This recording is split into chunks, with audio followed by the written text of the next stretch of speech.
नमस्कार, हिमाचल न्यूज में आपका बहुत बहुत स्वागत है। चलिए शुरू करते हैं आज की 10 फटाफट बड़ी खबरों से। हिमाचल की आर्थिक हालात के लिए बीजेपी जिम्मेदार, सीएम सुक्खू का विपक्ष पर हमला। हिमाचल प्रदेश के मुख्यमंत्री सुखविंदर सिंह सुक्खू ने विपक्षी दल बीजेपी पर जोरदार निशाना साधा है। मुख्यमंत्री ने ज्वालामुखी में एक जनसभा को संबोधित करते हुए कहा, हिमाचल में वित्तीय कुप्रबंधन के लिए पूर्व बीजेपी की सरकार जिम्मेदार है। बीजेपी ने प्रदेश को आर्थिक बदहाली में धकेला है। मुख्यमंत्री ने कहा कि पूर्व बीजेपी सरकार के दौरान पेपर लीक किए गए, लेकिन कांग्रेस ने सत्ता में आते ही इसके खिलाफ कड़ा कदम उठाया। मुख्यमंत्री ने कहा कि अब नए राज्य चयन आयोग का गठन किया गया है। उम्मीदों का बजट, अस्पताल की गाड़ी जाए घर, निशुल्क हो मरीजों का उपचार। मुख्यमंत्री सुखविंदर सिंह सुक्खू 17 फरवरी को वार्षिक बजट पेश करने जा रहे हैं। इस बजट से जनता को कई उम्मीदें हैं। इसी साल लोकसभा चुनाव होने हैं, इसे भी ध्यान में रखते हुए बजट तैयार किया जा रहा है। हिमाचल प्रदेश के लोगों को बेहतर स्वास्थ्य सुविधाएं उपलब्ध हो, इसके लिए स्वास्थ्य अधिकारियों में खूब माथापच्ची चल रही है। मुख्यमंत्री की स्वयं स्वास्थ्य अधिकारियों के साथ 3 बैठकें हो चुकी हैं। मुख्यमंत्री सुखविंदर सिंह सुक्खू चुवाड़ी में सरकार गांव के द्वार कार्यक्रम की करेंगे अध्यक्षता। उपायुक्त चंबा मुकेश रेपसवाल ने बताया कि मुख्यमंत्री भाटियात विधानसभा क्षेत्र के 1 दिवसीय प्रवास कार्यक्रम के दौरान 48 करोड़ 75 लाख की धनराशि के विकासात्मक कार्यों के उद्घाटन व शिलान्यास भी करेंगे। उपायुक्त ने बताया कि प्रवास के दौरान मुख्यमंत्री 3 करोड़ 37 लाख 76 हजार से निर्मित विधानसभा क्षेत्र भाटियात के सरना, सलो, चुलारी और तहसील भाटियात के साथ लगते गाँव के लिए जल जीवन मिशन के तहत उठाऊ जल आपूर्ति योजना का तथा नाबार्ड के तहत अपर व लोअर विडिंगी की उठाऊ जल आपूर्ति योजना का लोकार्पण करेंगे। सीएम सुखविंदर सिंह सुक्खू ने कहा, भुंतर हवाई अड्डे को विस्तार के लिए वन मंजूरी मिली। हिमाचल प्रदेश के मुख्यमंत्री सुखविंदर सिंह सुक्खू ने शुक्रवार को घोषणा की कि भुंतर हवाई अड्डे से सफलतापूर्वक वन मंजूरी प्राप्त कर ली है, जो इसके विस्तार के लिए एक महत्वपूर्ण मील का पत्थर है। यह कदम बड़े विमानों को समायोजित करने के लिए तैयार है। सीएम सुखविंदर सिंह सुक्खू ने कहा कि हवाई अड्डे को जल्द ही चौड़ा किया जाएगा, जिससे बड़े विमान उतर सकेंगे, जिससे पर्यटकों की संख्या बढ़ेगी और स्थानीय लोगों को सुविधा होगी। चयन आयोग होगा क्रियाशील, प्रक्रिया और कार्य संचालन नियमों की स्वीकृति।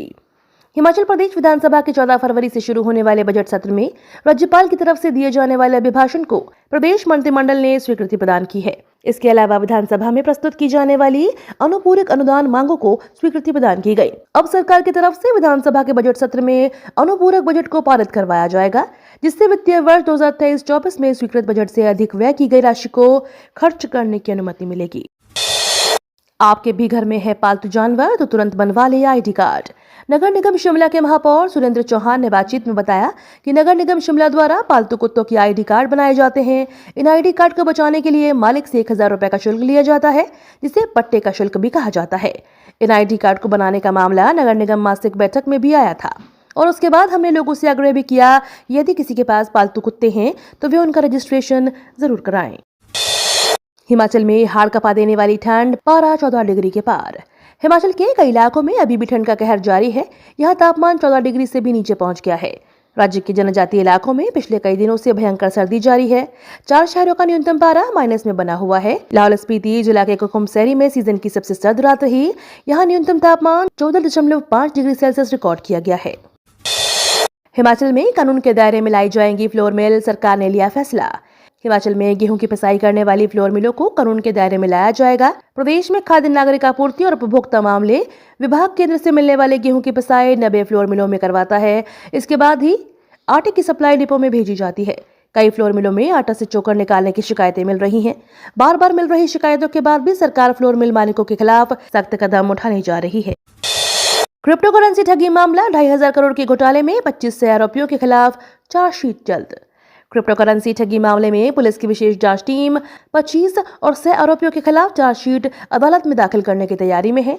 लोगों को ठगने में इन आरोपियों ने मुख्य आरोपी और एजेंटों का सहयोग किया था। हालांकि आरोपी गिरफ्तार नहीं किए गए हैं। पूछताछ में 6 आरोपियों के नाम सामने आए हैं। ऐसे में इनके खिलाफ भी कार्यवाही अमल में लाई जा रही है। करोड़ों रुपए में ठगी मामलों में अब तक 20 आरोपी गिरफ्तार किए जा चुके हैं। 9वीं और 11वीं कक्षा की परीक्षाएं फरवरी 26 से सायंकालीन सत्र में होगी। स्कूल शिक्षा बोर्ड ने पहले जारी किए गए इन परीक्षाओं के शेड्यूल में आंशिक संशोधन किया। अब यह परीक्षाएं 26 फरवरी से 12:45 बजे से शुरू होकर शाम 4 बजे तक चलेंगी। हिमाचल प्रदेश स्कूल शिक्षा बोर्ड के सचिव डॉक्टर विशाल शर्मा ने बताया कि शिक्षक संघों की ओर से आए गए सुझावों पर अमल करते हुए स्कूल शिक्षा बोर्ड ने शैक्षणिक सत्र 2023-24 की 9वीं और 11वीं कक्षा की होने वाली वार्षिक परीक्षाओं में आंशिक संशोधन किया है।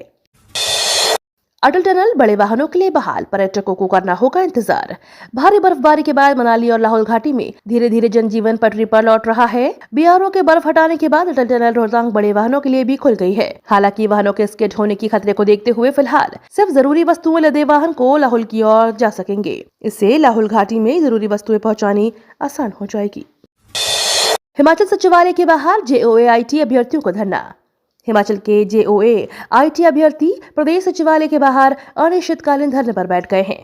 कैबिनेट मीटिंग से निराशा हाथ लगने के बाद उन्होंने अनिश्चितकालीन हड़ताल पर जाने का फैसला किया है। इससे पहले प्रदेश भर से जेओए IT अभ्यर्थी अपने परिजनों के साथ सचिवालय के बाहर पहुंचे और सरकार से जल्द रिजल्ट घोषित करने की मांग कर रहे हैं। लोकसभा चुनाव को कांग्रेस ने बनाया central war room. Himachal Pradesh Congress committee ने लोकसभा चुनाव के लिए तैयारियां तेज कर दी हैं। इसी कड़ी में आगामी लोकसभा चुनाव को लेकर सेंट्रल वार रूम का गठन किया गया है।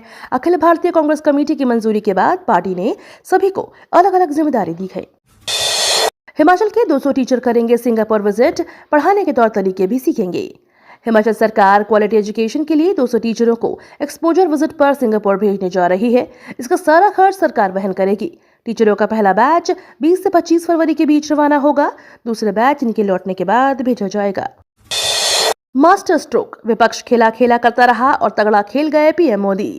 विपक्ष कभी दलित और पिछड़ा कर रहा था तो कभी खेला खेला, लेकिन इस शोर में पीएम मोदी इतना तगड़ा खेल जाएंगे खुद एनडीए नेताओं ने भी नहीं सोचा होगा।